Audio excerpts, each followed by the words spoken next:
¿Qué tal? ¿Cómo están? Buenas noches, bienvenidas. Bienvenidos a las noticias. En una de las jornadas más violentas registradas en la macrozona sur, un grupo de encapuchados quemó 35 vehículos, en su mayoría camiones. Esto al irrumpir en una empresa de Arios en la provincia de Arauco. El gobierno va a presentar una querella criminal contra quienes resulten responsables. Recién comenzaba la jornada laboral cuando el ruido de las balas interrumpió el silencio.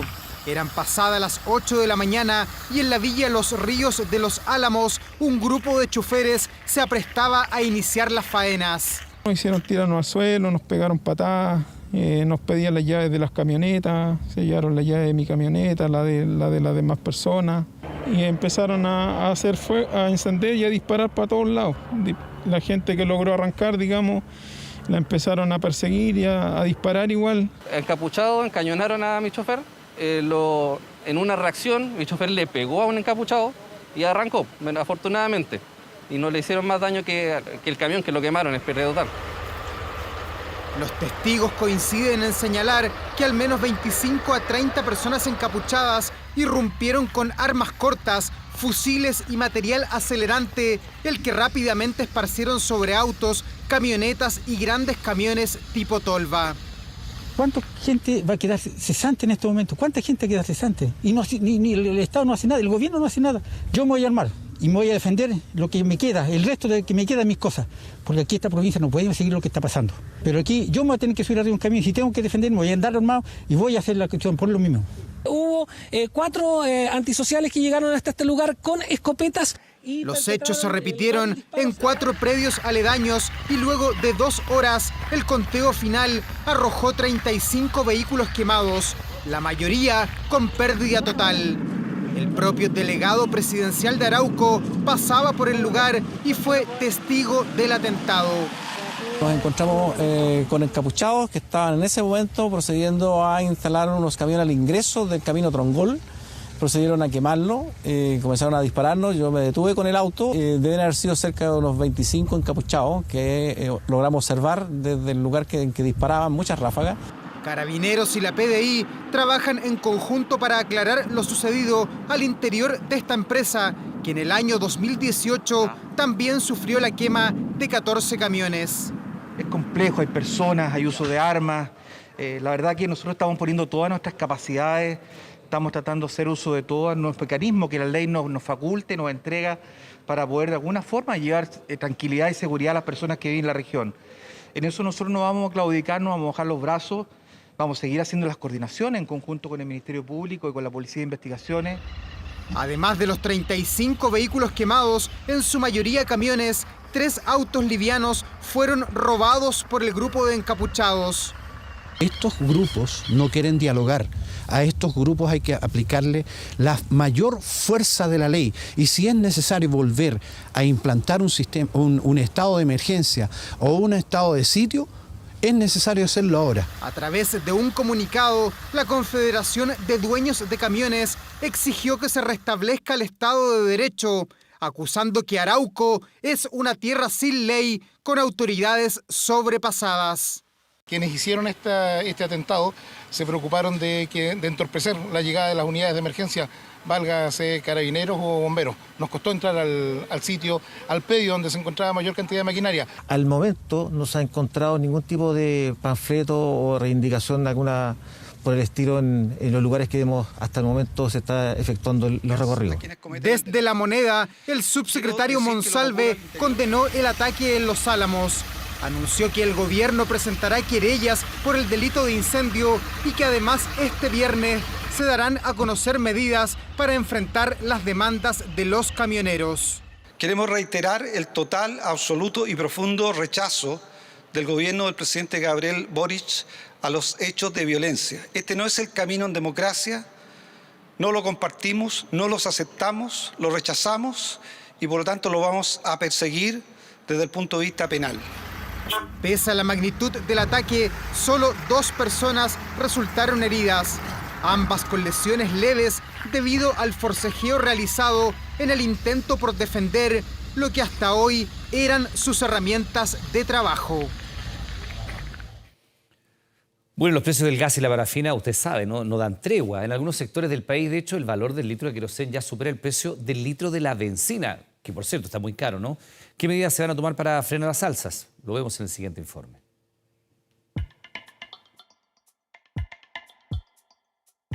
¿20 litros más o menos? Antes ni siquiera me fijaba en eso, pero decía lleno nomás. 42 litros, casi 50.000 pesos. Sí. Qué terrible. Y vaya que duele el presupuesto. Llegaron los días fríos y Paola ya comenzó con la compra de parafina para calefaccionar su casa. Un nuevo gasto que se suma, aunque este año con varias restricciones debido a su alto valor. Todos los años llenaba 2 o 3 bidones de los que traigo, pero vamos a tener que comprar la mitad nomás, y tratar de prender lo menos posible o cuando haga mucho frío. Estrategia para abaratar costos de un producto que en el último año ha tenido un incremento en su precio de casi un 73%, lo que ha llevado a que el valor del litro de parafina en la región metropolitana supere la barrera de los 1.100 pesos. Por lo mismo, desde el gobierno aseguran presentarán en los próximos días el prometido proyecto, rebajar el valor a través de inyectar dinero al Fondo de Estabilización de Precios del Petróleo, mecanismo que subsidia al queroseno y ha controlado en parte su valor. Lo que vamos a hacer es incrementar ese fondo, cambiar algunos parámetros de tal manera de que controle más el precio y se acerque más a bien lo que tenía hacia el precio, esté más cerca de lo que tenía a comienzos de año. La región metropolitana debajo de los 1.000 pesos. Inyección de dinero que desde el Ejecutivo esperan sea suficiente para sostener su precio en todo lo que queda de invierno. Eso va a depender sobre cuántos recursos va a incorporar y cuáles van a ser los movimientos, los parámetros del Fondo de Estabilización de Precios del Petróleo para generar un subsidio lo suficientemente grande para rebajar el precio del queroseno. Sería increíble porque ¿cómo puede ser que esté más caro que la benzina? Que es algo que se usa mucho en los hogares ahora que viene el invierno crudo. Todo esto mientras en paralelo el gobierno también trabaja en disminuir el precio del gas, un combustible que en los últimos 12 meses ha tenido un aumento cercano al 20%. La primera medida es la que acordaron los municipios con la Empresa Nacional del Petróleo, ENAP. Se realizará un plan piloto donde la compañía estatal venderá a través de las municipalidades cilindros de gas. Según señalan, comenzarán con 3.000 balones que serán comprados en el exterior y que se comercializarían en las comunas donde ENAP tiene operaciones.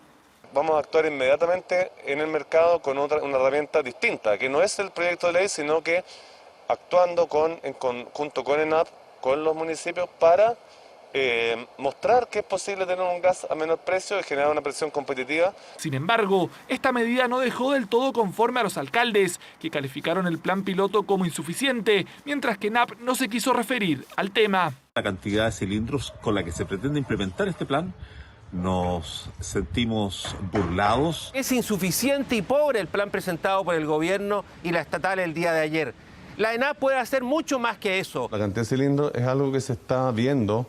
Es un punto de partida. Como todo proyecto piloto, los proyectos pilotos parten de algo pequeño y van creciendo. Además, presentarán al Congreso durante el mes de mayo una iniciativa que busca modificar el actual proyecto que se encuentra en el Congreso y potenciar la competencia. Tienen que ver con las modificaciones al mercado del gas licuado de petróleo y también las incorporaciones que vamos a hacer al control de la competencia en el mercado, en todos los mercados en realidad energéticos. Medidas que están a la espera de ser implementadas y de las cuales solo Abastible se refirió a través de un comunicado, señalando que es urgente avanzar en acciones concretas. Por ahora, los chilenos se las ingenian para enfrentar los días más fríos, con un costo de la vida que no para de subir. Hasta 10 años de cárcel arriesgan los delincuentes que cometen robos violentos en grupo. Bueno, esta imagen ha sido viralizada toda la jornada, ¿no? Pero eso no parece persuadir a las bandas criminales que se han visto actuar con alto grado de violencia en los últimos días. ¿Cómo ven el fenómeno, las víctimas y los especialistas? Mire. Están disparando.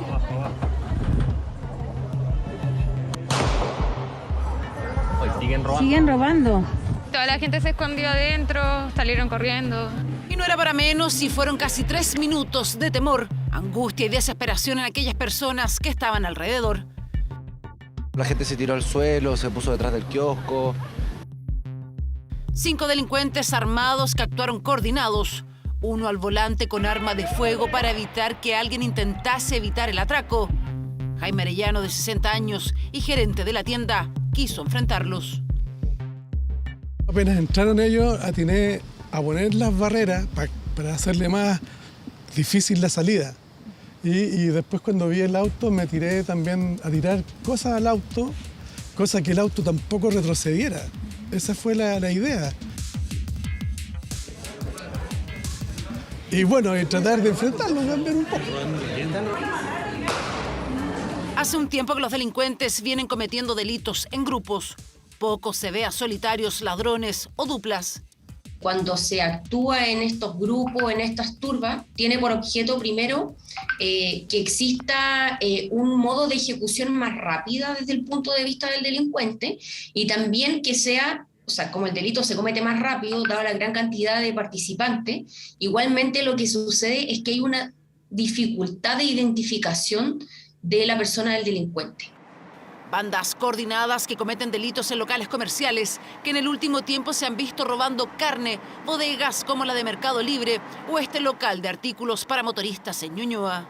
Claramente hay un cambio en el tiempo, primero porque se fue conociendo el delito, cómo funcionaba, el modo operandi, como se dice, ingresamos una gran cantidad de sujetos, donde posteriormente la seguridad privada de cada local fue tomando sus medidas, lo que conllevó a ir subiendo los niveles de violencia de esta banda, para poder lograr su objetivo, que era sustraer las especies. Estamos en presencia de delitos de robo con violencia e intimidación. Primero, la pena mínima de aplicación de un robo con violencia e intimidación es de 5 años y 1 día.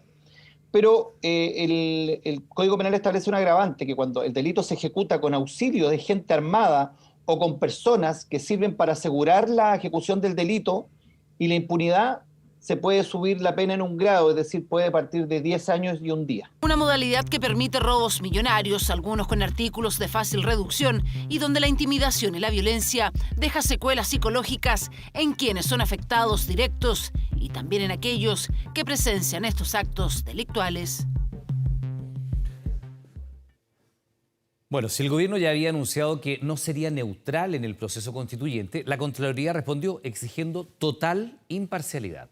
Tras días de polémica, el órgano Contralor dio a conocer el instructivo que va a regir de cara al plebiscito del 4 de septiembre que marcó el campo de acción para toda autoridad de gobierno. Kevin Filgueras nos cuenta más. La presidencia del gobierno de cara al plebiscito constitucional del 4 de septiembre sigue provocando debate, tanto que la Contraloría rayó la cancha. Hay tres límites, ¿ya? No se pueden usar recursos públicos, no se puede hacer en horario laboral, no se puede hacer en ejercicio del cargo. Palabras que resumen un instructivo de 16 páginas firmado por el propio Bermúdez, documento que establece, entre otros puntos, la imposibilidad de funcionarios públicos o autoridades de favorecer o perjudicar las opciones apruebo o rechazo. Texto que sí clarifica que fuera del horario laboral pueden emitir opiniones políticas siempre y cuando no utilicen recursos del Estado. Todo luego que el gobierno declarara que no es neutral en este proceso, idea fuerza que al menos públicamente quedaría en el olvido tras la sentencia de Contraloría. La SECPRES, de hecho, está trabajando en un instructivo que a la brevedad debe llegar a todas las reparticiones públicas. La presidencia significa neutralidad, evidentemente, ¿no? Significa que hay que informar, que esto tiene que ser transparente, tiene que ser objetivo. Eso independientemente, porque estamos hablando acá evidentemente de políticos, que ellos tengan su propia opción.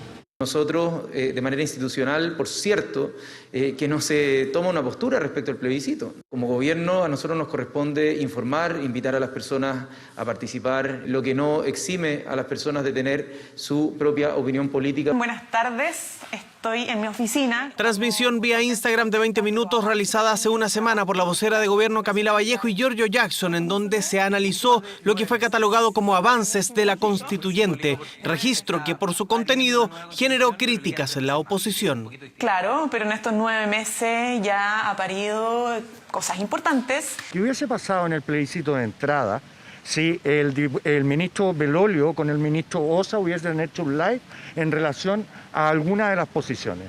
Nosotros no hemos hecho ningún llamado ni a votar por una opción ni a otra. De hecho, todavía no está el texto constitucional finalizado. Por lo tanto, en ese sentido, nosotros estamos completamente tranquilos. Es importante ese plebiscito de salida.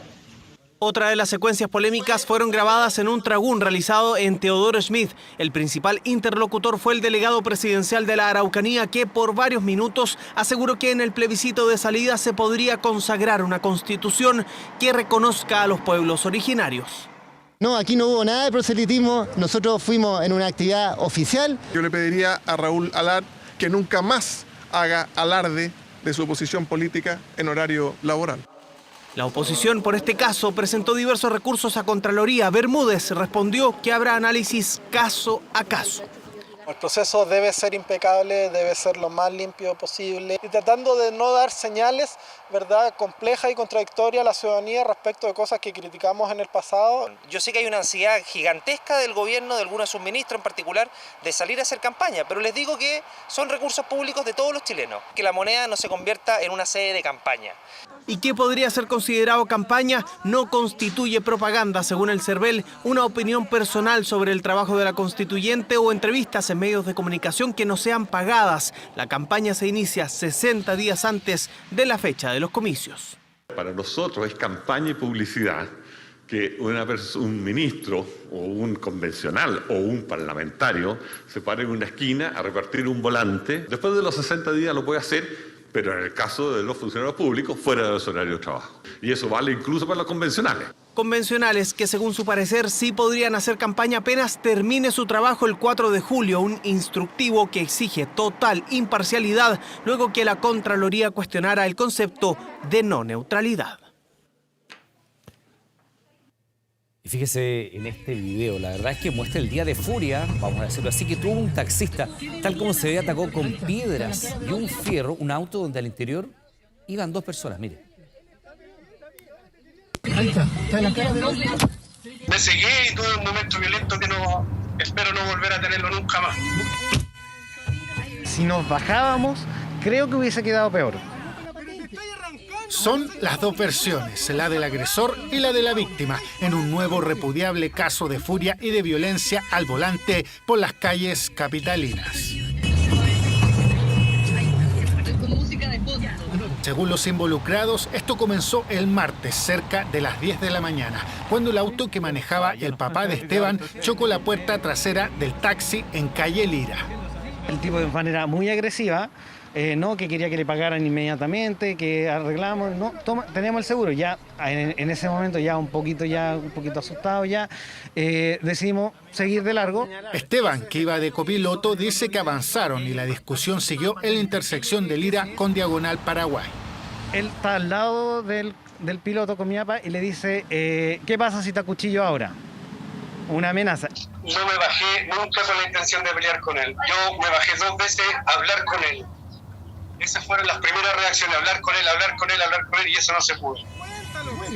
Rodrigo, conductor del taxi, no quiso recibirnos en persona. Conversó con nosotros solo vía videollamada sin mostrarse en pantalla. Asegura que está arrepentido y que esto fue un error. Este minuto arrepentido, todo, cada segundo. Mis hijos en su casa llorando porque qué le pasó al papá, qué pasó con el papá, que sea. Ha sido una tormenta grande para mí. A diferencia de lo que dicen los afectados, según él, antes de agredirlos se intentó conversar con ellos para solucionar el tema, pero no hubo caso. Como sea, nada justifica su actuar. Una reacción irracional que tomara una piedra, la lanzara al parabrisas 2 veces y después con un fierro también. Sí, y eso yo lo reconocí, porque no quiero justificarme y no quiero justificar la violencia ni tampoco hacerme la víctima. Creo que mi reacción fue la peor que tomó el 42 país. El caso causó rechazo en la Confederación Nacional de Taxistas y la Seremi de Transportes anunció medidas al sorprender que el auto no llevaba patente de taxi.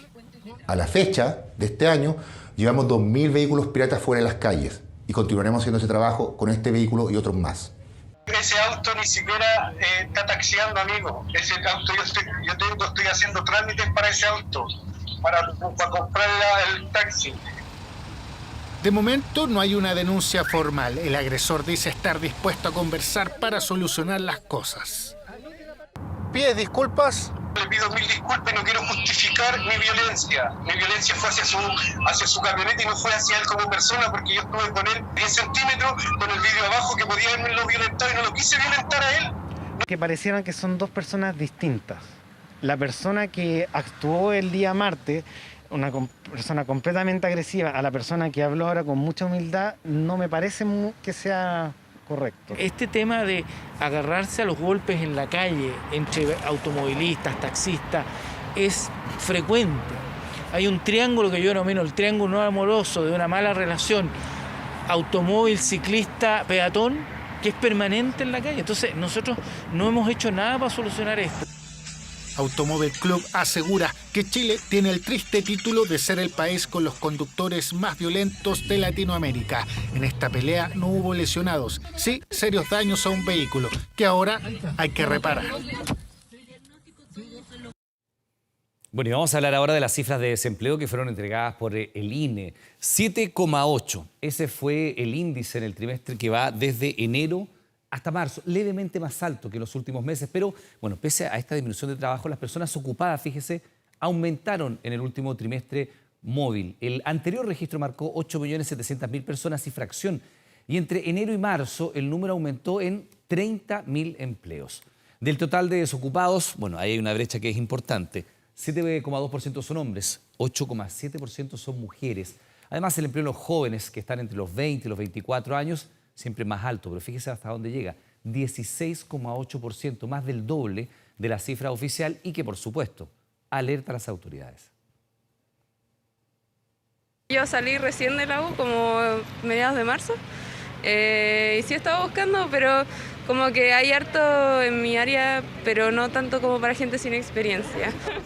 Francisca se enfrenta por primera vez al mercado laboral. Es parte de las 62.000 personas que durante marzo se sumaron a la fuerza de trabajo. Acorde a los tiempos, su búsqueda se ha centrado principalmente en Internet. Sobre el futuro, dice estar tranquila.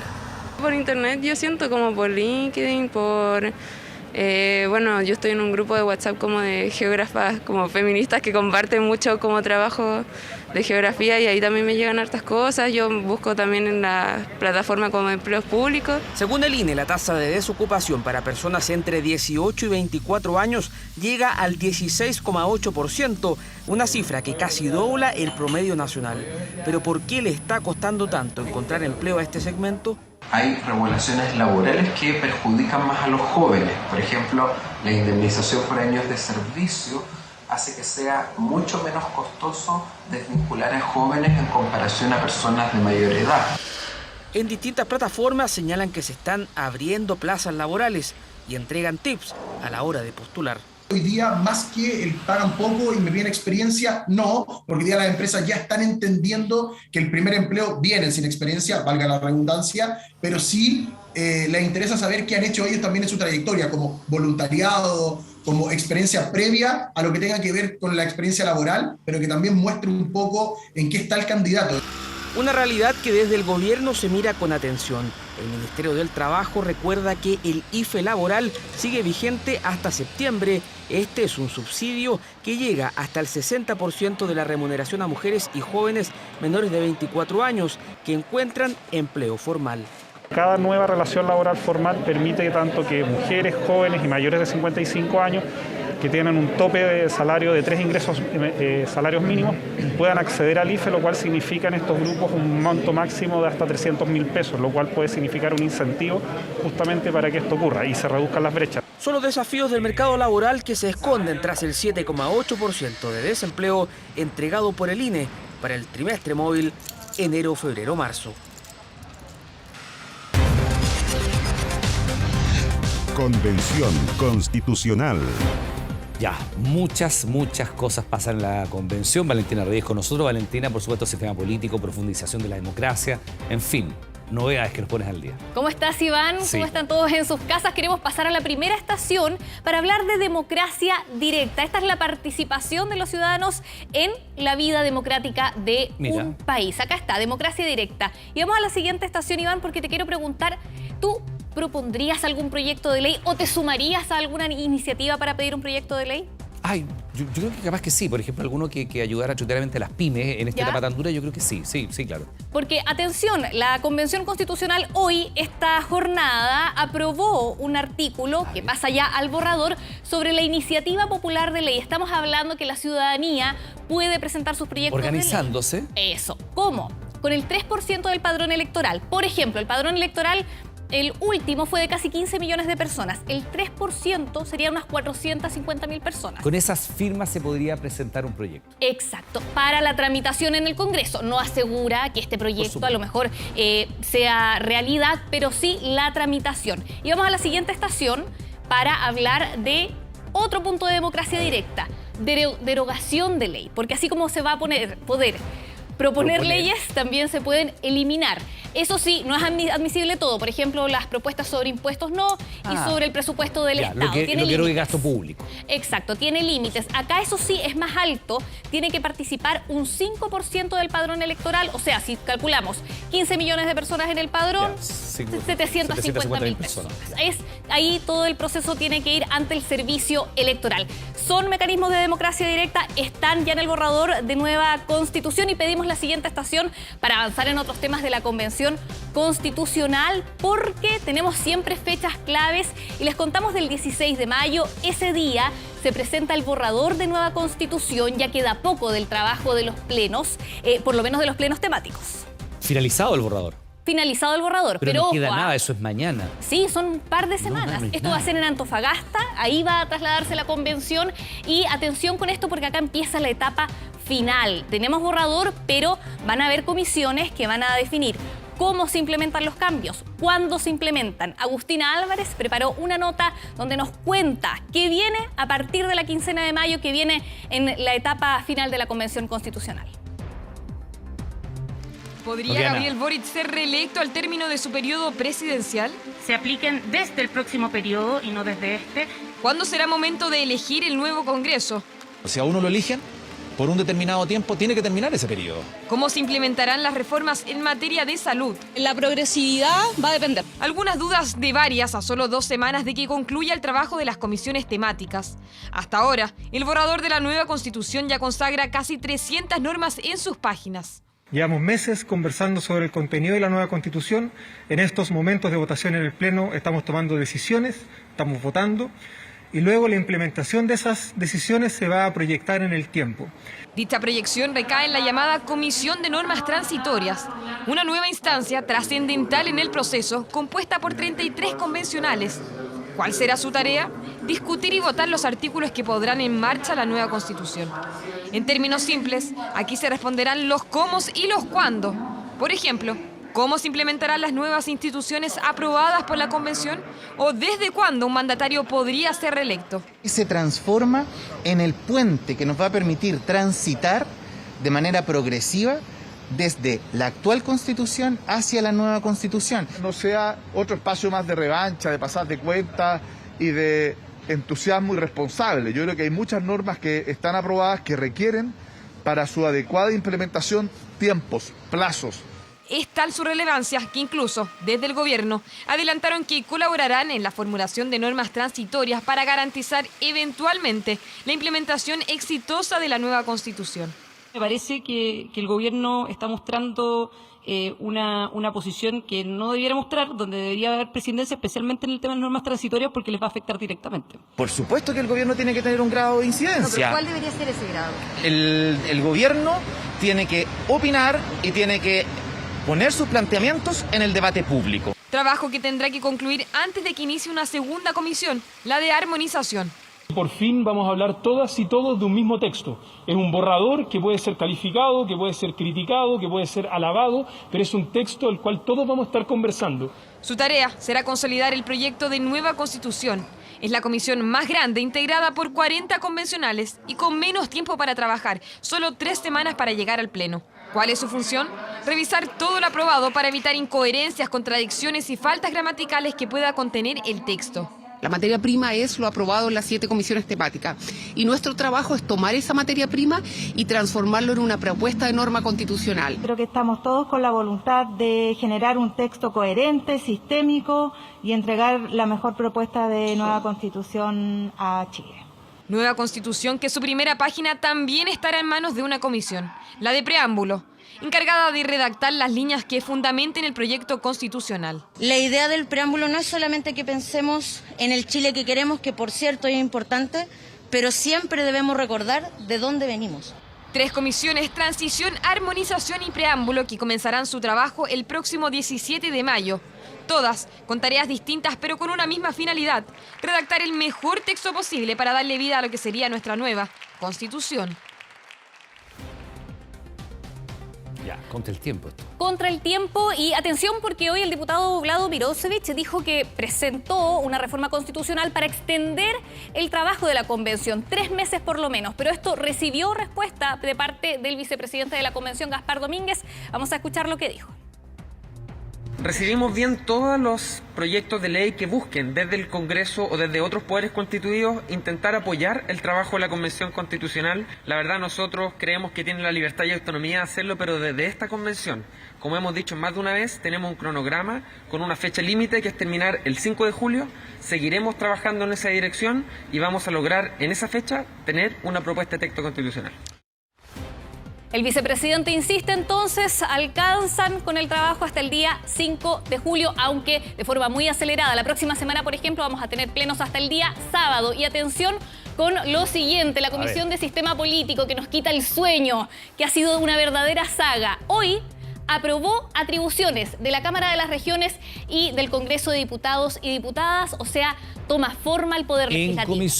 En comisión, no atentos, porque falta un paso y vamos a la siguiente estación, porque esta película, esta saga, terminaría el día viernes 6 de mayo, la próxima semana, porque ahí el Pleno va a votar las normas de sistema político. Estamos hablando de qué atribuciones va a tener la Cámara de las Regiones, el Congreso de Diputados y Diputadas, la configuración que se le da al Poder Ejecutivo y al Poder Legislativo. Solo para saber, es poco probable que ocurra, pero si se rechazara en el Pleno las atribuciones que se le entregaron en la Comisión a la Cámara de las Regiones, tendría que ser definido por el Congreso, ¿no? Claro, y ahí se elimina. Si se rechazan las atribuciones en el Pleno, se elimina definitivamente el proceso constituyente y quedaría para el Congreso Nacional estas atribuciones. Ya, Valentina, semanas intensas que nosotros seguimos atentamente, por supuesto, con lo que está pasando en la Convención. Muchas gracias. De nada, buenas noches. Vamos ahora con otras informaciones. Estos registros que vamos a compartir con ustedes podrían ser clave para encontrar a los responsables de un crimen ocurrido al interior de una propiedad tomada por más de 50 personas, tal cual. Los vecinos denuncian que los sospechosos huyeron por un pasaje luego que una persona fuera acribillada.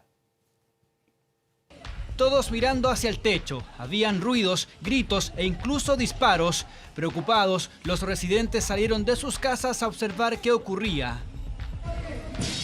Mayor tensión cuando vieron a estos hombres correr por el pasaje. Querían salir, pero el portón estaba cerrado. Intentaron saltar, pero ante la insistencia y por qué no decirlo el temor, un vecino les abrió. Se colgaron por las ventanas. Se escuchó un balazo, rompieron el vidrio, corrieron todo el techo. Cuando los veo a los famosos que van saliendo de uno tras por uno se iban. En la desesperación de huir, entraron a la casa de un residente de 80 años. La primera impresión de testigos fue la de un robo. Salen corriendo 3 tipos de aquí del pasaje de adentro. Salen de la casa del fondo, de un señor que de la tercera edad. Y me dicen a mí, mamita, ábreme la puerta. Pero se trataba de un crimen. Un ciudadano extranjero fue acribillado luego de recibir al menos 8 disparos en el cuerpo. El homicidio ocurrió a metros de un pasaje residencial, en esta propiedad que se encuentra tomada por alrededor de 50 migrantes según la PDI. Es un inmueble que está abandonado hace bastante tiempo y, de acuerdo a las versiones de vecinos del sector, es utilizado por lo menos hace medio año en forma clandestina por personas que aquí pernoctan. Una de las versiones es que al parecer habían sujetos que querían apropiarse del inmueble o exigir algún tipo de pago, algún tipo de arriendo. Pero aquí pueden ver la cochinada como les cuelga de ahí, de la ventana. Esta es una de las ventanas de la propiedad tomada, la cual no tiene servicios básicos, mucho menos una administración que supervise la convivencia de las personas. Más encima no pagan arriendo, están robando luz. Ya lo han desalojado muchas veces, lo que yo tengo entendido, y ellos regresan igual. De esas piezas, por ejemplo, de una pieza compartían, hacían divisiones. Ya, prácticamente no salimos, a las 6, 6:30 ya no. Y si salimos todas acompañadas. Esta propiedad era bodega de una tienda comercial, pero el terreno fue vendido, por lo tanto quedó abandonada. Hoy el lugar se encuentra tomado, no hay registro de quiénes habitan. Según los antecedentes, habrían migrantes indocumentados. Entendemos las externalidades negativas que genera el fenómeno de las casas tomadas, por lo que ya comenzamos a catastrar toda la comuna e implementaremos una estrategia de abordaje con la PDI y la Fiscalía, donde se ejecutarán acciones operativas e investigativas y donde los dueños de los predios tomados tienen un rol fundamental. En Santiago habrían más de 400 CITES, una de las comunas con mayor cantidad y sin contar propiedades que se encuentran tomadas. Catastro en curso, al igual que la investigación, que de momento no cuenta con detenidos. Mansiones, aviones, helicópteros, yates, bueno, todos estos son bienes que los oligarcas rusos podrían perder para siempre producto de la guerra. ¿A dónde iría a parar el dinero? Mira. Lujosos yates de hasta 3 pisos, helicópteros y aviones privados, enormes mansiones en otros países y hasta cuadros de valor millonario. Todo esto ha sido parte en los últimos años de la exclusiva vida de los oligarcas rusos. Pronto entenderán que la vida no solo existe en el continente americano. En Rusia la gente también vive su vida y de una manera no tan mala. Descrito por ellos mismos como un estilo de vida superior, estos multimillonarios han sabido sacar provecho de sus negocios e influencias. Sin embargo, pronto sus exclusivas adquisiciones podrían quedar en otras manos. Vamos a desafiar a los oligarcas rusos. Vamos a apoderarnos de sus yates, sus mansiones de lujo y otras ganancias malavidas de la cleptocracia de Putin. El gobierno de Joe Biden envió una propuesta al Congreso estadounidense que busca ayudar a Ucrania a pagar por su reconstrucción, utilizando los activos decomisados de los oligarcas rusos sancionados por la guerra. La idea propone la liquidación de estos bienes, lo que permitiría transferir las ganancias generadas a Kiev para apoyar a remediar los daños. Lo primero que tenemos que hacer es congelar los activos. Lo segundo es decomisarlos. En tercer lugar, el dinero debe ir al fondo de decomiso de activos. Apoyamos una legislación que permita que parte de ese dinero vaya directamente a Ucrania. Durante estos más de 2 meses de invasión, medios internacionales calculan que la destrucción generada por Rusia ha causado pérdidas avaluadas en al menos $600.000 millones. Una cifra que los ucranianos ven casi imposible de recaudar en el corto plazo, considerando lo afectada que está la población. Mientras, para presionar a los países que apoyan a Ucrania, Rusia está utilizando el gas natural como moneda de cambio.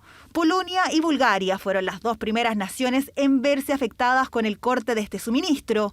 Una medida que Alemania ve con cautela, considerando que importan cerca del 50% del gas desde Rusia. Debemos prepararnos para lo que ocurra, pero como he dicho en otras oportunidades, ya lo hemos venido haciendo desde antes de que estallara la guerra. Sabemos lo que tenemos que hacer. Este jueves, el secretario general de Naciones Unidas se reunió con el presidente ucraniano Volodymyr Zelensky. Juntos llamaron a terminar con la guerra y a enjuiciar a quienes resulten responsables. Y acá en nuestro país, fíjese que la 4ª dosis de la vacuna contra el COVID solo ha sido recibida por el 26,1% de la población objetivo. Es una cifra, por supuesto, que preocupa, que se espera revertir con las estrategias como los vacunatorios móviles. Más de 2,5 millones de personas pudiendo haberse puesto la tercera dosis aún no lo han hecho. Algo similar pasa con la 4ª vacuna de refuerzo. Este vacunatorio móvil llegó a Puente Alto justamente para que estas cifras se reviertan. No había podido por tiempo y porque llegábamos tarde, porque igual las filas son largas. Porque así nosotros tenemos la facilidad que vivimos cerca y así podemos venir todos. Que a nosotros facilita todo, o sea, de venir para acá temprano, poder estar en la casa más temprano. Desde el 16 me tocaba, pero me atrasé una semanita, pero estamos dentro de verdad que simplifica la vida tener este tipo de operativos acá mismo al lado de la casa, o sea, fantástico. Es parte de la estrategia para avanzar en la cobertura de vacunación, que en el esquema primario de 2 dosis ya supera el 90%, pero no alcanza el 80% para la tercera dosis de refuerzo, y con la 4ª estamos muchísimo más atrás. La cobertura solo llega al 26,1%. Desde el Ministerio de Salud hacen un llamado a acercarse a los vacunatorios sin importar cuán atrasado esté en el calendario. Al vacunarse activa nuevamente el sistema inmunológico y vuelve a estar cubierto. Por tanto, ese atraso, si es que alguien está en esa condición, no impide para nada ingresar nuevamente al esquema habitual de vacunación. Puente Alto, Estación Central, Recoleta, Santiago Centro, Independencia son comunas que todavía no alcanzan el 80% de la población objetivo, de las más atrasadas al menos en la región metropolitana. Varias de ellas ya están trabajando en poder llegar a esa población. Puntos itinerantes en juntas de vecinos, ya para poder abarcar más población. También vamos a estar acercándonos a los establecimientos educacionales porque nos interesa llegar a donde están los niños, que también es un grupo objetivo que el Ministerio de Salud ha definido como prioritario. De hecho, la ministra de Salud señaló que es uno de los grupos que más preocupa, escolares y preescolares que aún no han recibido su vacuna contra el COVID-19. Acercarse a ellos sería parte de la estrategia del gobierno para avanzar, pero ¿es una estrategia suficiente? La percepción de riesgo de la población ha disminuido y según la ex subsecretaria de Salud, Paula Daza, es crucial acercar la inmunización a los territorios para evitar un nuevo brote. No basta concentrarse en las poblaciones focalizadas como son los colegios. Poner vacunatorios móviles en la vía pública, extender los horarios de vacunación, abrir centros de vacunación los fines de semana, son estrategias que funcionan porque ayudan a acercar este proceso tan vital a las personas. Según la encuesta Criteria, el 54,8% de la población cree que lo peor de la pandemia en Chile ya pasó. Habría entonces menos preocupación por las consecuencias de un virus que sigue entre nosotros. El gobierno asegura que desde abril hay vacunatorios móviles haciendo su trabajo. La de los móviles que van a los lugares en que tenemos tasa de vacunación más baja y la salida al trabajo, al colegio, son estrategias que están desarrollándose desde abril y que en este mayo vamos a reforzar. Según el calendario oficial del MinSal, hasta este 1 de mayo se podrán vacunar con cuarta dosis aquellos que hayan recibido su tercera vacuna hasta el 14 de noviembre del año pasado. Es el hombre más rico del mundo, compró Twitter hace solo unos días. Estamos hablando, por supuesto, del empresario Elon Musk, que tras las críticas a su adquisición lanzó un provocador mensaje. Mire. Es rápido, impredecible y tiene mucho poder. Nos podríamos estar refiriendo al gigante de redes sociales Twitter o al magnate multimillonario Elon Musk, aunque hoy por hoy los dos van de la mano. El hombre más rico del mundo, que esta semana acordó la multimillonaria compra de la red social, se encargó de provocar y responder a sus críticos, precisamente a través de Twitter. Ahora voy a comprar Coca-Cola para volver a ponerle cocaína. Un mensaje que ha alcanzado millones de me gusta y miles de retweets a nivel mundial, pero que de todas formas suavizó con humor en su misma cuenta. Hagamos que Twitter sea lo más divertido posible. Mensajes provocadores que siguen el discurso de libertad de expresión de Musk, una consigna que ha expresado mucho desde su adquisición y que causa inquietud a nivel mundial. Yo creo que es un discurso más bien que busca generar sensacionalismo y polémica para que más gente entre, pero lo peligroso de todo esto es que esta sea la puerta de entrada para Trump de vuelta, digamos. Pese a que Trump dijo que no volverá a la red social, el trato está sellado para que Musk sea el mayor accionista de Twitter por $44 mil millones.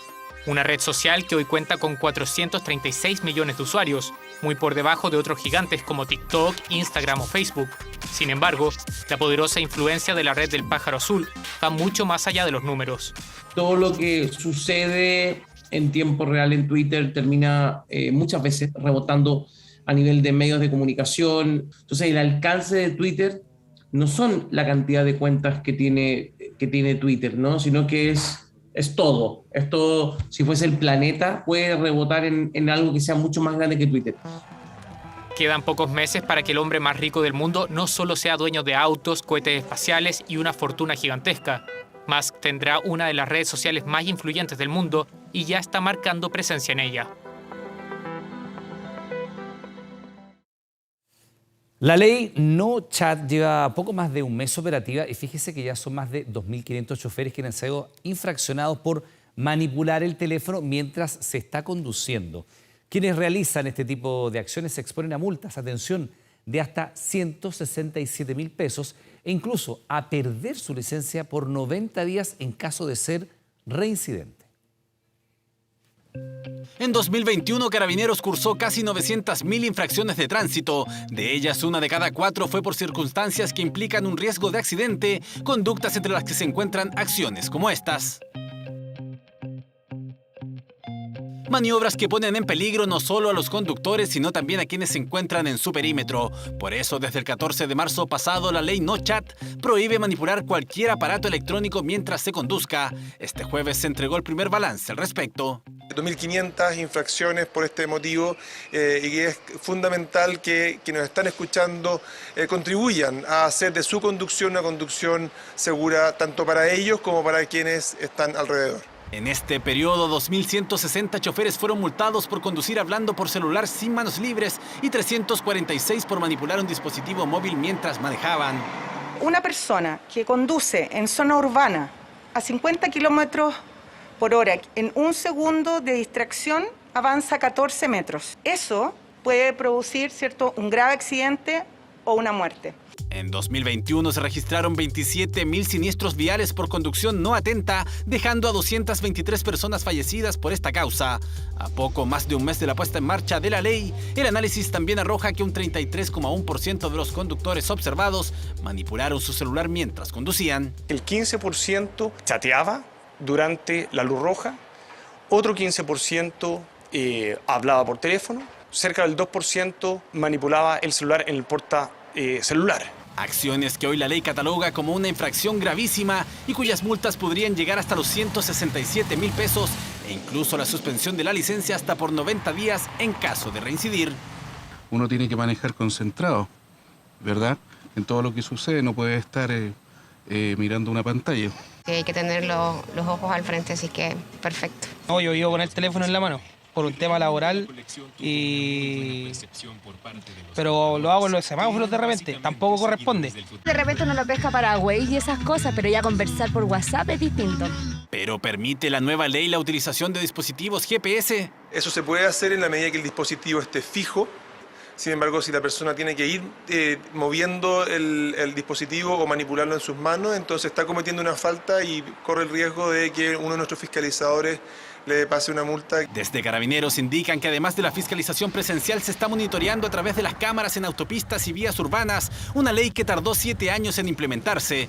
Por eso, desde la ONG No Chat, impulsoras de esta causa, insisten en reforzar las implicancias de manejar utilizando el celular. Aumenta 27 veces la probabilidad de ir distraído, quintuplica la probabilidad de generar un siniestro vial y triplica la probabilidad de atropellar a un peatón.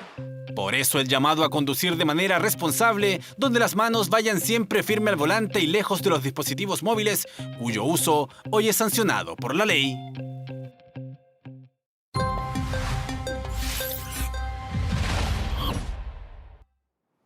Bien, pues ya estamos como siempre con Pascal Fuente para ponernos al día con lo que se sabe. Pascal, ¿qué tal? ¿Cómo estás? Buenas noches. Buenas noches. Tenemos eclipse este día 30, pero entiendo que hay nuevos restos de un dinosaurio que fueron descubiertos en Latinoamérica, ¿no? Así es, Iván. Tú estás en lo cierto. A ver, ¿de qué se trata? Pero vamos a partir exactamente con el dinosaurio, porque en Argentina hallaron los restos de este megaraptor llamado Microthorax.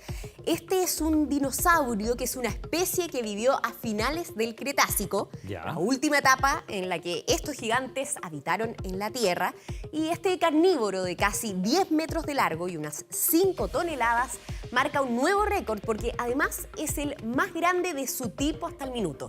Tú te preguntarás, ¿cuál es su tipo? ¿Cuál es el tipo? O sea, porque yo estoy viéndolo como un dinosaurio bastante grande. Un megaraptórido. Megaraptórido, ya. Te quedaste igual. Es la familia del Quedaste igual. Ok, sí, claro. Es decir, un terópodo. Ya. Ahora vamos a ir más al detalle. ¿Qué es un terópodo? Huesos huecos y extremidades con 3 dedos funcionales. Ya, o sea, de los que tienen huesos huecos y 3 deditos funcionales, este es el más grande de aquellos. Este es el más grande. Perfecto. Y además, este tipo de dinosaurios habrían evolucionado en Australia para luego expandirse por el resto del antiguo continente de Gondwana. Ya, cuando están todos unidos los continentes. Exacto. Y a diferencia del tiranosaurio, porque uno se queda con la imagen de que el tiranosaurio es el más grande, contaban con brazos de gran tamaño. O sea, el dinosaurio tiene los brazos cortitos. El tiranosaurio tiene los brazos cortitos, sí. Microthorax, como lo vemos ahí anotado, los tenía mucho más largos y además, para cazar a sus presas, usaba estas garras de hasta 45 centímetros. Imagínate un rajuñón con esa garra. No hay más que hacer. Nada más. O sea, Pero un gran depredador. Un gran depredador y descubierto acá cerca en Argentina, que se ha transformado en un polo de hallazgos paleontológicos. Todavía sigue existiendo el dinosaurio más grande que se haya... El titanosaurio. Ese es argentino. Es argentino, así es. Ok. Pero bueno, de este asombroso descubrimiento nos vamos a otro hallazgo que siempre es bueno descubrir, pero quizás no es tan bueno esta noticia, porque los investigadores ya detectaron el posible responsable del brote de hepatitis infantil que se ha reportado en varios países. Lo comentábamos, de hecho, la semana pasada, cuando aún se desconocía qué estaba provocando esta inflamación del hígado en niños. El brote ya cobró su primera víctima, Iván, y Aranza Fernández nos cuenta más detalles. Desde que la OMS notificó la aparición de un brote de hepatitis aguda en niños, el número de casos ha aumentado a un ritmo acelerado.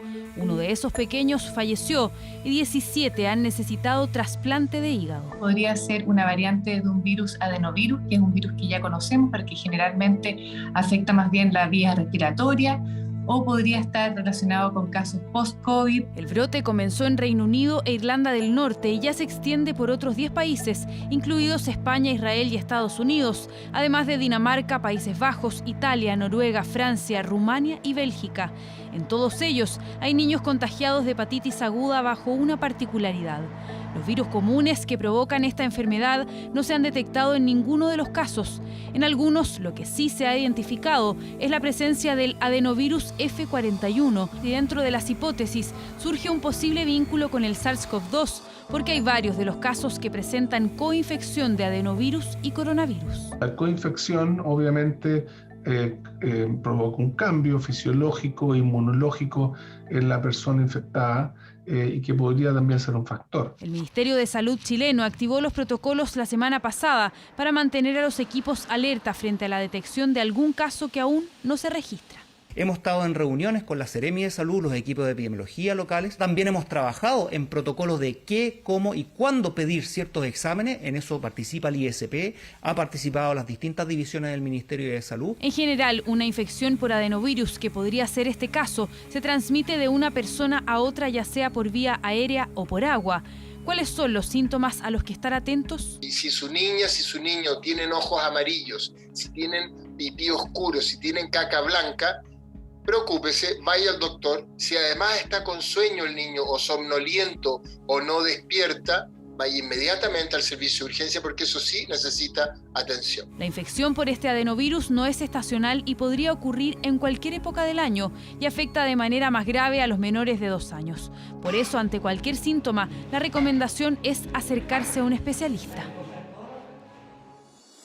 Solo para reiterar, Pascal, no hay casos detectados en nuestro país. No hay casos aún reportados en Chile, pero tal como decía el encargado de epidemiología de nuestro Ministerio de Salud, están todos los protocolos activados para que haya una vigilancia mayor en todos los centros asistenciales para advertir cualquier caso de este brote particular de hepatitis infantil. Pueden haber casos de hepatitis infantil que se deban a los virus que ya se conocen. Pero para este caso hay una alerta más activa. Es una alerta activa y aún no se han reportado casos. Perfecto. Pasemos a un tema más grato, porque quiero contarles de un fenómeno astronómico que podremos ver este sábado, tú ya lo adelantabas. Un eclipse parcial de sol. No será como el de la región de Coquimbo cuando se cantó el himno nacional, tampoco como el de la Araucanía que tuvimos la suerte de ir, pero al menos algo podremos apreciar. Será visible en todo el territorio nacional, continental, y es un fenómeno que ocurre en luna nueva, ya que en ese momento se produce esta alineación entre el Sol, la Luna y nuestro planeta. Comenzará a las 4:30 pasado de la tarde, ahí vemos 16:33, y alcanzará su punto máximo de oscuridad 1 hora después. En el extremo sur es donde mejor tendrá visibilidad, un 51,5%, y recordarles a todos que para verlo siempre hay que usar lentes, gafas, no basta con verlo. Sirven los de los eclipses anteriores. Sirven de los eclipses anteriores porque duran 3 años. Ya, hay que guardar, esos lentes. hay que buscarlo donde lo si guardo. lo tenía de antes, tiene que cambiarlo, no sea tacaño. Bueno, y vamos a lo último, A ver. porque de lo otro que debemos protegernos es de los engaños, pero no de cualquiera. A ver. La inteligencia artificial es capaz de mucho y así lo ratificó un estudio reciente. Pero antes, te invito a hacer un ejercicio. A ver. Más que a ti, Ya. voy a invitar a la gente en sus casas a hacer un ejercicio. Porque mire, vea estas imágenes, estas fotos. A ver. Algunos son rostros de personas reales, de carne y hueso. Ya. Otras son imágenes de personas que no existen, sino que han sido generadas por inteligencia artificial. ¿Puede identificar cuál es cuál? Uy, Ponga atención. ¿Cuál será de inteligencia artificial? ¿Cuál es real? ¿Ella es real? ¿Ella es inteligencia artificial? ¿Me equivoco? No tú, más allá. Yo soy Y tú eres inteligencia artificial. o sea, no, pero yo diría que ella es real. ¿Tú dices que ella es real? Debo estar equivocado. Yo digo que ella... Mira. Y que allá... Antes de ver los resultados, para darle A ver. tiempo también a la gente en sus casas a jugar esto, Ya. Les quiero contar que el estudio del que les hablaba determinó que las personas tienden a confiar más en las caras falsas, en personas inventadas. No te puedo Los creer. investigadores además señalaron que actualmente no existe una forma fiable para que identifiquemos si una cara ha sido sintetizada con inteligencia artificial. O sea, Iván, espérate. Espera. ¿Aquí hay 2 y 2? Hay 2 y 2. Pero ¿Qué siento es eso? decirte Me equivoqué. que caíste en la trampa. No te puedo creer. Mostremos los resultados. Porque efectivamente, Mira. inteligencia no te artificial puedo creer. era el otro rostro. Así que atentos porque la inteligencia artificial va avanzando y caemos en este engaño, imagínate. O sea, qué increíble el desarrollo. Así es. Pero bueno, eso es todo lo que tenía para contarte en este Con engaño bloque. incluido. Pascal, muchas gracias. Con engaño incluido, por supuesto. Que estés muy bien. Chao, buenas noches. Bueno, y completamente sumergida frente a las costas de Coronel. Fíjese en esta imagen. Así quedó una barcaza que cayó en alta mar cuando era trasladada hasta Puerto Montt a bordo de una motonave. La Armada investiga este incidente que se habría producido, dicen, por una mala estiva de la carga. Veamos. Padre. Ahí yo creo que tienen que haber movido los camiones. Fueron momentos de tensión para la tripulación de la motonave Puerto Natales. Lo que se ve en las imágenes es una barcaza a punto de caerse al mar, que estaba siendo transportada hasta Puerto Montt desde el archipiélago de Juan Fernández. Minutos después, esto era lo que se vivía. ¿Me escuchan? No me dejen colgado, por favor. No me dejen colgado. Denme una respuesta entonces, señor. Flotando a 180 millas de Coronel, la embarcación nunca logró llegar a su destino. Esa barcaza estuvo cumpliendo durante 2 semanas trabajo de traslado de maquinarias y vehículos de parte de una empresa en particular que estuvo trabajando en un proyecto de conservación de la pista aérea de la isla Robinson Crusoe. Movimiento zigzagueante y luego al agua. Embarcación del tamaño de un camión de carga que terminó naufragando en medio del Pacífico. Se está realizando una investigación sumaria administrativa marítima, nuestra Fiscalía Permanente acá, local. Se inició el día martes ya, con las primeras tomas de declaraciones, investigaciones, peritaje, etc. Pero, ¿cuál habrá sido la causa del accidente? Según estos hombres de mar, hubo desprolijidad al momento del amarre. El clima, la ola, todo el cable pegado y golpeando, y se ve que la barcaza se va corriendo de a poco. Error humano, porque la dejó al costado y la amarró, parece que del puro medio. El mar es una cosa que hay que asumirla para navegar con un conjunto de detalles y no se puede obviar ni uno. Ese detalle te puede costar hasta la vida. Para los expertos en navegación, diversos pueden haber sido los factores que generaron la caída. La proa estaba firme y la popa se soltó y se fue desplazando hacia el costado. Este tipo de carga usualmente se estiva con una soldadura adicional que se adhiere a la cubierta del barco transportador. Para este ex oficial de la Armada, aquello podría haber fallado. O sea, ya pasa a ser como parte de la cubierta misma, las trincas, digamos, que son las cadenas estas que van a soportar al buque transportado. Y puede haberse producido ahí, producto del balance, las tensiones, un rompimiento de una de estos elementos. Por fortuna no hubo heridos ni víctimas que lamentar tras este peligroso incidente ocurrido al oeste de Coronel en la región del Biobío. Rompimiento de cadenas, mala estiva. Solo la investigación en curso determinará cómo fue que esta barcaza terminó en el fondo del mar. Fíjese que un cuento dirigido a niños de segundo básico, acá hay una imagen de él, Está ahora en la polémica. Es la historia de un niñito que utiliza un gato como estropajo para lavar un auto. Bueno, este texto recibió críticas por parte de apoderados y también de animalistas, quienes aseguran que promueve el maltrato animal. El niño más bueno del mundo y su gato estropajo. Así se titula un cuento escolar que es parte de la lectura obligatoria entre estudiantes de segundo básico. El texto retrata los intentos de un niño llamado Ignacio por ayudar a su papá a lavar el auto. Qué suerte que justo llegó a mi casa un tierno gatito. Como venía todo mojado, tuve la genial idea de usarlo a él. Él quedará seco y el auto impecable. Te bautizo, estropajo. A pesar de su inocencia y buenas intenciones, el niño ocupa al gato para limpiar el vehículo, lo que genera una serie de situaciones adversas. Posteriormente el niño se percata que el gato está mojado, así que decide ponerlo dentro del auto con las ventanas cerradas y la calefacción al máximo, lo que se ha denominado internacionalmente como el problema de los hot cars, ¿verdad? Que es un problema que en nuestro país también ha traído casos de muerte de animales de compañía. Puse a estropajo como tapón en el tubo de escape, pero no alcancé a apagar el auto cuando el motor hizo explosión y el techo salió volando. La Fundación Abogados por los Animales recibió una serie de alertas de apoderados y cuidadores. Aseguran que el cuento normaliza el maltrato animal. Hay líneas educativas que dicen que el Estado tiene que propender a una educación basada en la empatía y el respeto de los animales como mascotas y también como seres parte de la naturaleza y como seres capaces de sentir. Para ellos, el cuento representa un contenido inapropiado para niños en una edad en que tienden a imitar conductas. Escribieron una carta al Ministerio de Educación para que revise esta lectura, una polémica que genera opiniones divididas.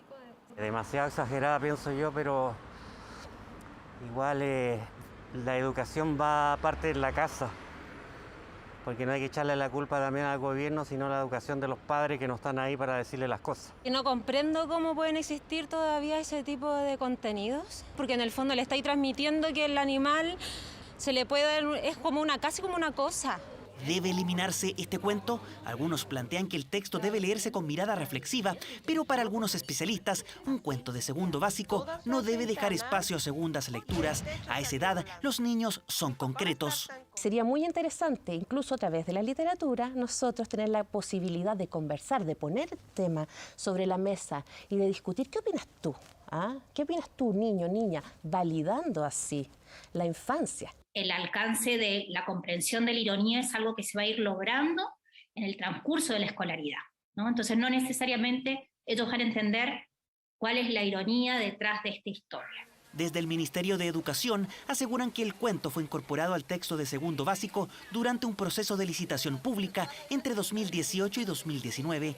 Consideramos que, por cierto, es inadecuado y hemos tomado la decisión desde el día 1 en que asumimos como ministerio descontinuar su impresión para el año que viene, para el año 2023. Un cuento infantil que en solo 312 palabras desató la polémica e instaló el debate sobre las lecturas que deben realizar los niños y niñas del país. Y a propósito del gatito que veíamos recién, fíjese que en Chile hoy existen millones de mascotas y bueno, la pandemia las hizo una compañía fundamental para muchas familias. Hoy el mercado de seguros ofrece, de hecho, protección para ellas, que van desde atención médica a las 24 horas, devolución de gastos, orientación telefónica, pérdida e incluso daños a terceros. ¿Cómo se contratan estos servicios y cuál es el costo? Mire.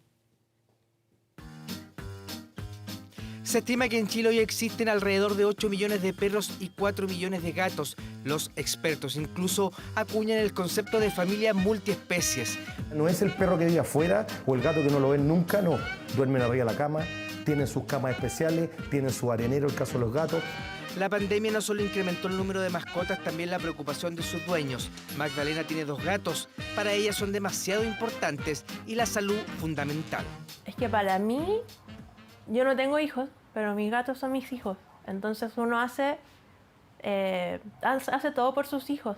Para Roselín la relación es igual de importante con su perrita Dharma, a quien cuida con devoción. Para mí ella es parte fundamental de mi familia. Una de las cosas que nos llevó a esto es que a veces pueden ocurrir accidentes. Ante la posibilidad de accidentes o enfermedad, ambas decidieron contratar seguros para sus mascotas, un ítem nuevo en su economía doméstica. También es mejor tenerlos protegidos y así no tener que estar buscando dónde saco la plata. Tenemos accesos a consultas, vacunas, las vacunas normalizadas anuales gratis. Hoy el mercado de seguros para mascotas es una realidad. Pólizas que los cubren ante enfermedades, accidentes o vacunas con veterinarias de libre elección, con precios que van entre los 7.000 y 15.000 pesos aproximadamente. Va a poder elegir libremente, en caso de contratar la póliza, su veterinario de confianza, o también la compañía o la asistencia le puede recomendar diferentes hospitales veterinarios para acceder. El sistema funciona igual que los seguros para humanos. Los gastos médicos se devuelven vía web contra boleta. Y con las boletas y llenando el formulario respectivo va a poder someter a la compañía a solicitar el reembolso del 90% de los gastos incurridos. Te reembolsan la plata 10 minutos. La verdad fue un tema bastante rápido. También existen otros servicios como la asistencia en línea 24/7. Asistencia telefónica veterinaria 24/7. Tienen veterinario a domicilio 24/7 para vacunas, para chip y en el caso de accidentes. Y además tienen una red de clínicas veterinarias y de veterinarios a domicilio en todo Chile. En Chile existen actualmente 11 pólizas depositadas en el depósito de la Comisión para el Mercado Financiero que tienen como objeto asegurar mascotas en distintos tipos de riesgos. Dependiendo la póliza, también cubren responsabilidad civil ante terceros. Si su mascota, el perro o el gatito, lesionó a una persona, por ejemplo, y le ocasionó daños por las lesiones, o si fue a la casa del vecino y rompió los cojines, por ejemplo, también tiene una cobertura para eso. También tiene unas coberturas en caso de robo de la mascota. Y fue bastante sencillo. La verdad fue como hacer una suscripción tipo de algún servicio streaming. Los topes dependerán de cada póliza y compañía, aunque son cercanos a los 2 millones de pesos. La pandemia hizo que nos fijáramos más en ellos, en sus enfermedades. Por eso, el mercado de seguros ha crecido de manera exponencial para cuidar a quienes hoy son parte fundamental de millones de familias chilenas.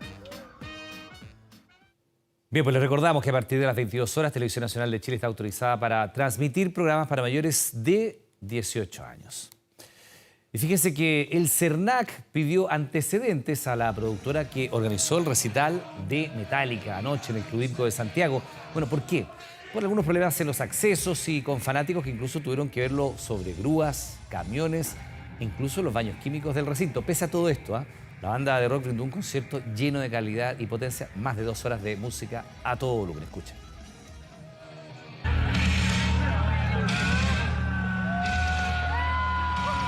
Fue el comienzo de un regreso épico, una noche que los fanáticos esperaron por años. A las 10 de la noche, el Club Hípico los escuchó por primera vez.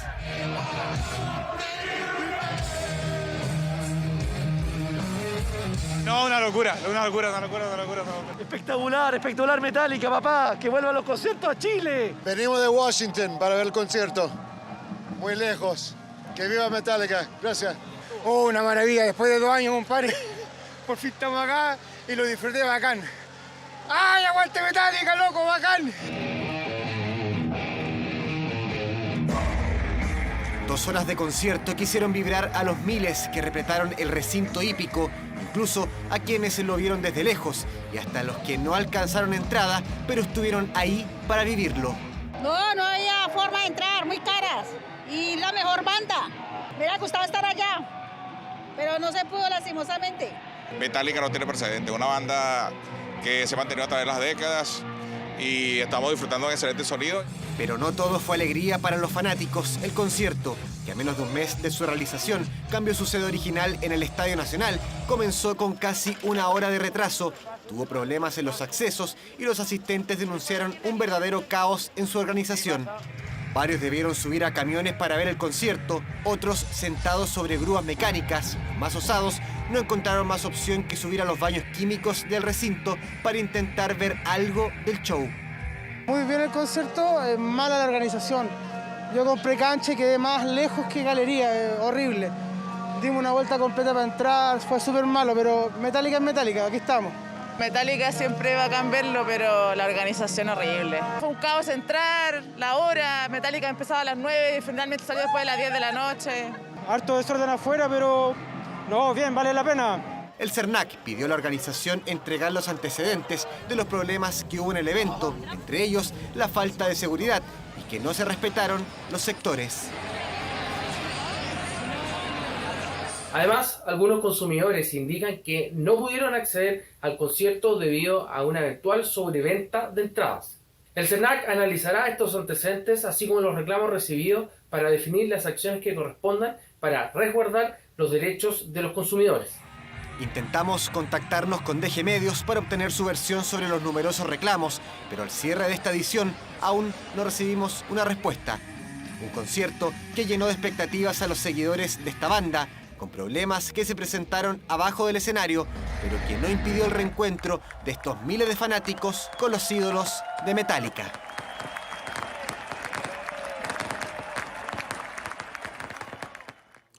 Ya, y seguimos los espectáculos porque ella, la inconfundible Marilyn Monroe, vuelve a estar presente. De hecho, este año se cumplen 60 años desde su muerte y una película más un documental permiten adentrarnos en uno de los momentos más oscuros y llenos de dudas en su vida, precisamente la muerte, la que dejó lleno de dudas también al mundo entero desde el año 1962.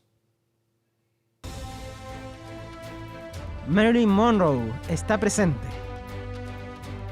Y especialmente en el año en que se conmemoran 60 desde su muerte, atribuida a un suicidio con barbitúricos, aunque llena de dudas, que un documental de Netflix llamado El misterio de Marilyn Monroe, las cintas inéditas, vuelve a revelar.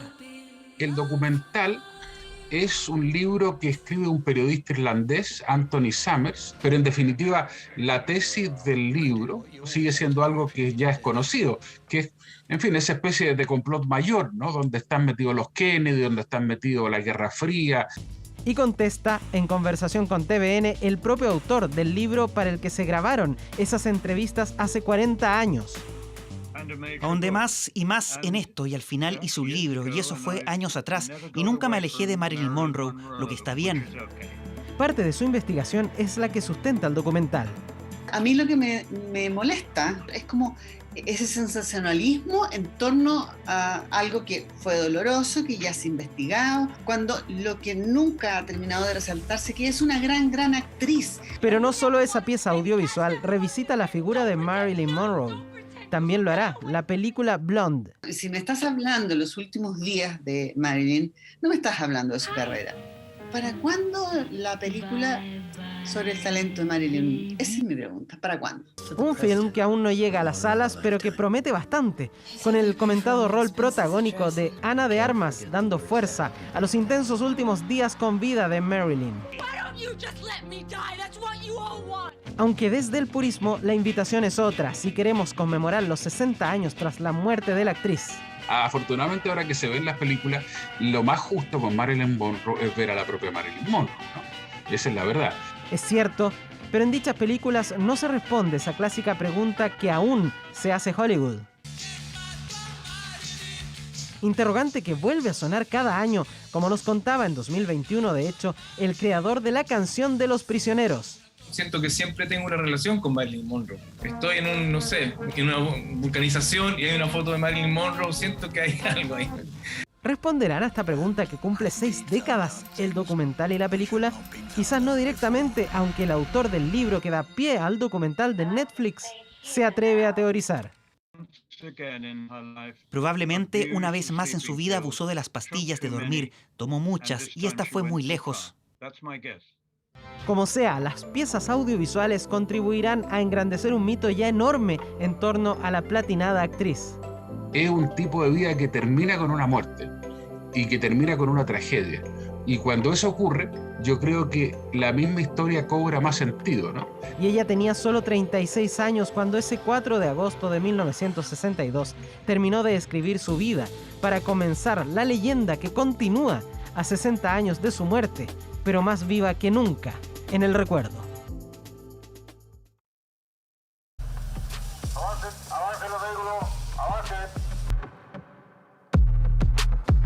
Y otra vez, ¿no? Sucede en el campeonato nacional y ahora también en el ámbito internacional. Imágenes de lo sucedido ayer en la previa por Copa Libertadores en el partido entre Colo-Colo y River Plate jugado en el Estadio Monumental. Y eso es lo triste, ¿eh? Cada vez más frecuentes estos hechos de violencia, como que se va normalizando esto. ¿Cuál sería la novedad? Indignante, ¿cierto? que no pueda ir tranquilo la mayoría de la gente, ¿no? Que va a presenciar un buen espectáculo, un buen partido de Copa Libertadores, en este caso el de Colo-Colo frente al cuadro argentino. Solamente 4 detenidos en esa noche violenta, ¿no? De disturbios en ese recinto deportivo. Mira. Se disputan la punta del grupo. Hoy podemos llegar a tener un único puntero en este grupo. Las dos caras de la moneda que dejó el Colo-Colo River Plate, mientras en la cancha David Arellano pasaba esto. El equipo que nos acompaña. Comienza la jornada número 3 de la Copa Conmebol Libertadores. En las afueras del Monumental, un centenar de hinchas trataba de ingresar a la casa del cacique. Incluso poco tiempo antes del inicio del partido, una verdadera avalancha humana destrozó la puerta de acceso en el sector Tucapel. En ese instante se introdujeron personas que ni siquiera contaban con ticket. Uy, sí. Con VAR, es expulsión. ¿Sí? Sí. Qué raro un casco. El encuentro avanzaba. Al interior del reducto deportivo ya se disputaban cerca de 18 minutos de partido y por calle Maratón las filas de colocolinos con entrada en mano avanzaban lentamente. Los reclamos crecían, la gente se impacientaba, familias enteras que habían invertido tiempo y plata a esa hora aún no podían ver una sola jugada del equipo de Quinteros. Bájense por Rodríguez los alambrados, claro, no pueden seguir. No pueden jugar el alambrado, entonces el capitán pide que se bajen. En sus servicios preventivos, en las inmediaciones del Estadio Monumental, detuvo a 2 individuos, los cuales portaban una gran cantidad de fuegos artificiales en un vehículo. Los antecedentes fueron puestos a disposición del Ministerio Público. A estos 2 sujetos se sumaron 2 detenidos más, quienes habrían sido sorprendidos entrando posteriormente a la ruptura de puertas en diversos sectores del estadio.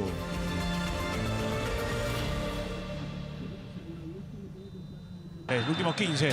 El árbitro anuncia el final de los 90 minutos en Santiago de Chile. River pisó fuerte en tierra chilena. River 2, Colo-Colo 1. Estuvimos ahí. Yo creo que hasta el minuto 80 era muy parejo. Consumado el triunfo millonario por 2-1, así dejaba el estadio Aníbal Mosa, quien fue interceptado por un grupo de barristas que increparon al ex timonel de blanco y negro. Incómoda, pero ¿qué se le va a hacer? Estamos acostumbrados a esto, así que... El Monumental sufrió por partida doble. La derrota del cacique caló hondo y los hechos delictuales en las afueras del reducto empañaron lo que pudo ser una jornada netamente deportiva, donde 2 campeones de América se enfrentaban por el liderato del Grupo F. En la cancha, un buen partido, me gustó, con mucha dinámica, despliegue físico, con intensidad, con Colo-Colo que perfectamente pudo haber empatado este encuentro frente a un rival candidato para el título de campeón, para un rival con categoría, individual y colectivamente como River Plate dirigido por Marcelo Gallardo. Pero hubo mal arbitraje para ambos lados del juez Herrera. Sin embargo, hay una jugada puntual que, claro, fue decisiva para un partido donde hubo el desequilibrio por detalles en la falta que cometió Paulo Díaz en contra de Oroz en la previa de la apertura del marcador para el cuadro millonario.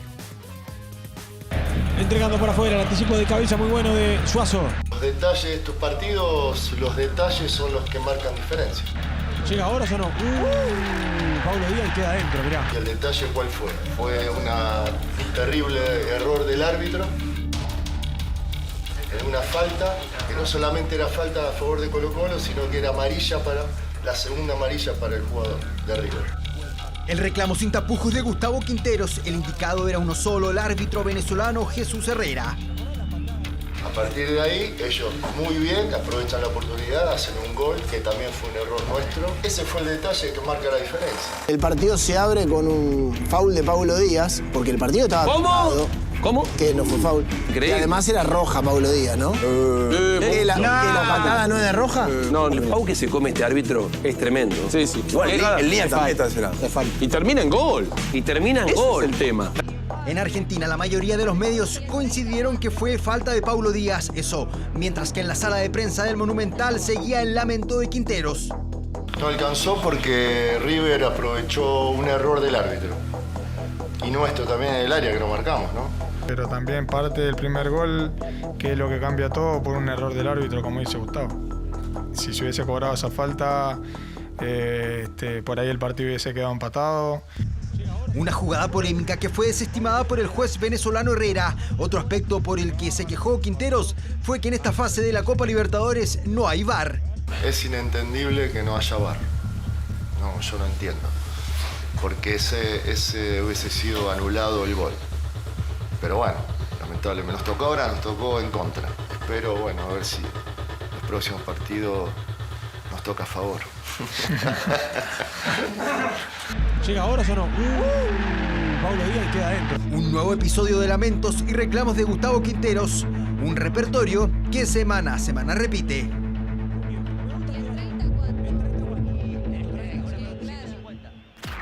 Y seguimos en Copa Libertadores con este partido jugado hoy en San Carlos de Apoquindo, con la derrota de Universidad Católica frente a otro candidato al título de campeón como el Flamengo. Triunfo del 4-6 para el equipo dirigido por Rodrigo Valenzuela, que tuvo ocasiones Universidad Católica, reitero, con varias llegadas, por ejemplo aquí ese control, pero se iba ese balón por el vertical izquierdo de la portería defendida por Santos. Se lo perdía más allá de los reclamos de los jugadores de Universidad Católica por posible posición de adelanto, desestimada por el juez asistente. En esa no, porque ahí estaba habilitado, sino que el anterior creo que no es buena la panorámica para determinar si efectivamente estaba en posición de adelanto o en línea. Desestimado por el juez y era el 2-1, lo tuvo Universidad Católica para el empate con este balón que da otra vez en el vertical, otra vez en el palo. Se perdía la ocasión del empate. Y Fabián Orellana también, que buscaba con esa ocasión. José Pedro Fuensalida y el portero Santos, que evitaba el empate. 5, quien había ingresado de la segunda etapa reemplazando a Bruno Enrique, y lograba el 3-1. El otro descuento de Universidad Católica llega acá cuando se jugaba ya el cuarto minuto de tiempo agregado, con ese autogol de Pablo tras el remate de Diego Buenanote. Triunfo entonces de Flamengo 3-2 frente a la UC. Pausa y volvemos. Bien, quedan 4 fechas para que finalice esta temporada de la primera división del fútbol italiano, en la Serie A, donde el Inter de Alexis y Vidal van por el título de campeón. El objetivo del bicampeonato podría ser esta, la última temporada de los chilenos en el cuadro lombardo. ¿Cómo lo festeja Bologna? Bologna le entrega al Milan la punta del campeonato. Derrota ante el Bologna, un Scudetto que se aleja y 2 chilenos que preparan sus maletas. Vueltas y vueltas, pero al menos siempre está ahí. Entre una pirueta y un centro lento, dedicó más tiempo a enredarse con Perisic que a producir algo bueno. La prensa italiana fue dura con Alexis. En casi 30 minutos, el chileno no gravitó y con 33 años es mirado de cerca por el West Ham United de la Premier League y también por el Sevilla de España. Su contrato expira a mediados del 2023 y Alexis no pretende cumplirlos, relegado a la banca. Una situación muy similar a la del Rey. A casi un mes de cumplir 35 años, Arturo trabaja para salir del Inter. Inzaghi no lo tiene en sus planes y la prensa italiana asegura que el cuadro lombardo cuenta los billetes para entregarle la jugosa indemnización que les permitiría prescindir del Rey y de paso ahorrarse el suculento salario del chileno por el año que le queda de contrato. $4 millones pagarían por dejarlo partir. Negocio redondo, porque se ahorrarían 10 millones de la divisa norteamericana en sueldo de aquí hasta junio de 2023. Y yo voy a hacer todo lo posible para jugar en Flamengo. Flamengo me gusta mucho. El Mengao le ofrece más de $5 millones por año en salario, premios e incentivos por objetivos logrados, y con un contrato por 2 años con la opción de una temporada más que lo convertirían en el jugador mejor pagado del fútbol brasileño. Incluso ganará más que Gabigol. Lo más probable es que en las próximas semanas en el Inter ya no quede ningún chileno. Bien, para finalizar, en el ATP 250 de Múnich logró el triunfo Alejandro Tavilo. Sí, el chileno avanzando a cuartos de final. Mañana enfrenta a Ote, al alemán, que lo derrotó, recordemos, la semana pasada. Ahí buscando el paso a semifinales. Con esta noticia me despido. Pausa, ya continúa Iván Núñez acá en 24 Horas Central. Buenas noches.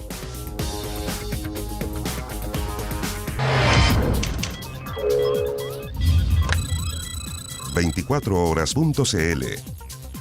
La Convención Constitucional aprobó el voto obligatorio para mayores de 16 años. Conoce todo lo que está llegando al borrador en nuestra aplicación El Camino de las Propuestas Constitucionales en 24horas.cl.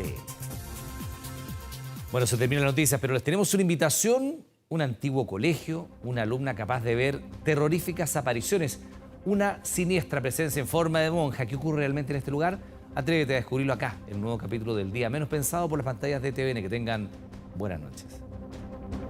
La Mati es una niña muy especial. No es de extrañar que de pronto te empiece a contar cosas que ella ve que los demás no ven. ¿Y qué es lo que dice que ve? Vio una monja. Este lugar antiguamente era un colegio católico. Un oscuro secreto se esconde aquí. Él es. Porque los jueves son de Carlos Pinto. Sigue un nuevo capítulo de El Día Menos Pensado en TVN.